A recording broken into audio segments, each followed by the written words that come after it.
Levy व्यवस्था अध्याय 6।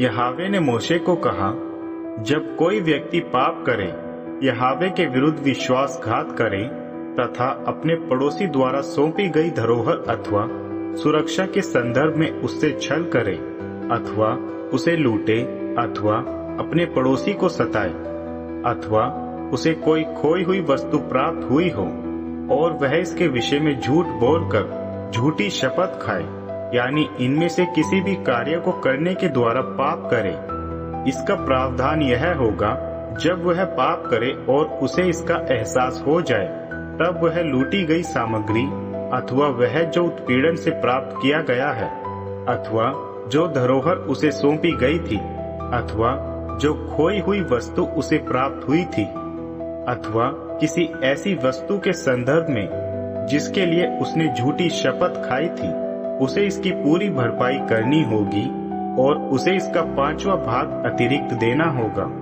जिस दिन वह अपनी दोष बलि भेंट करे, उस दिन वह उस व्यक्ति को ये सब वस्तुएं लौटा दे जिसकी ये वस्तुएं थी। तब वह उपयुक्त मूल्य का निर्दोष मेढ़ा दोष बलि के रूप में यहोवा के लिए भेड़ बकरियों में से पुरोहित के पास लेकर आए, यह दोष बलि है, और पुरोहित यहोवा के सामने उसके लिए प्रायश्चित संपन्न करे। इस प्रकार उसे इनमें से किसी भी दोष के लिए क्षमा प्रदान कर दी जाएगी। पुरोहित और बलियां। यहोवा ने मोशे को यह आदेश दिया, अहरोन और उनके पुत्रों को यह आदेश दो, होम बलि के लिए विधि यह है, होम बलि पूरी रात से लेकर सुबह वेदी की अग्नि पर ही रहे और वेदी पर अग्नि जलती रहे। पुरोहित अपने सफेद मलमल के वस्त्र और अपनी देह पर मलमल की जांघियां पहने, वह वेदी की राख जो अग्नि द्वारा जलाई गई है उठाए और उसे वेदी की एक ओर रख दे।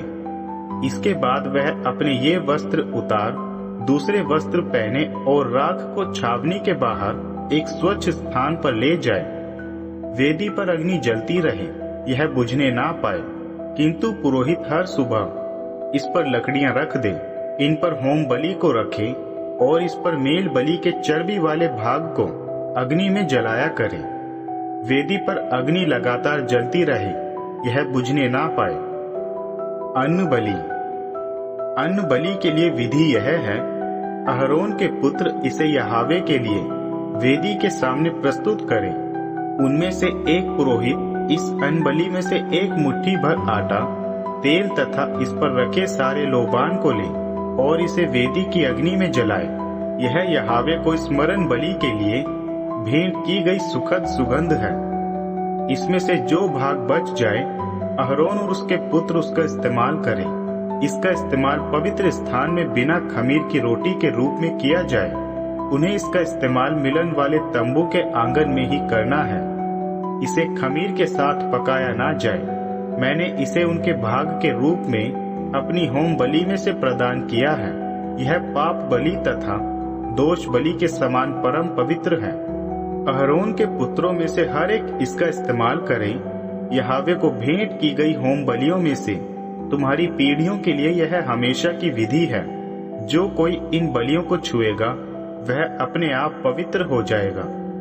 यहोवा ने मोशे को यह भी आदेश दिया, जब कभी अहरोन की पौरोहितिक परंपरा के अंतर्गत किसी पुरोहित का अभिषेक किया जाए, तो अहरोन और उनके पुत्र यहोवा को यह बलि भेंट करें।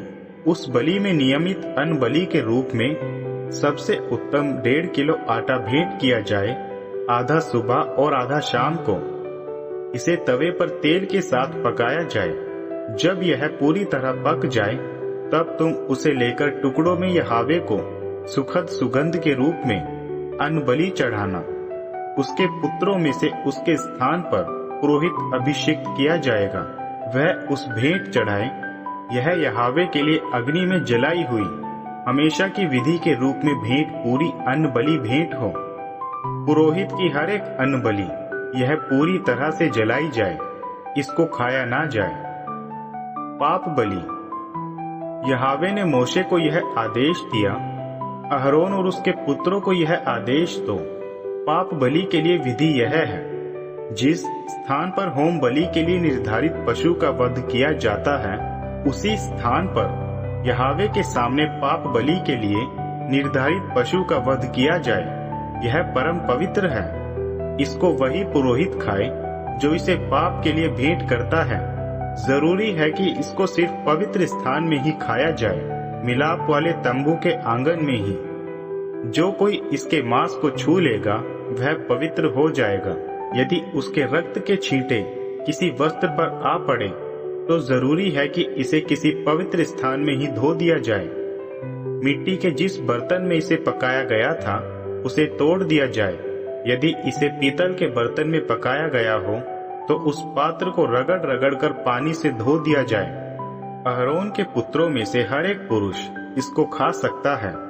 यह परम पवित्र है। किंतु किसी पाप बलि को ना खाया जाए जिसका रक्त पवित्र स्थान के मिलन वाले तंबू में प्रायश्चित के लिए लाया गया है। उसको इस अग्नि में जला दिया जाए।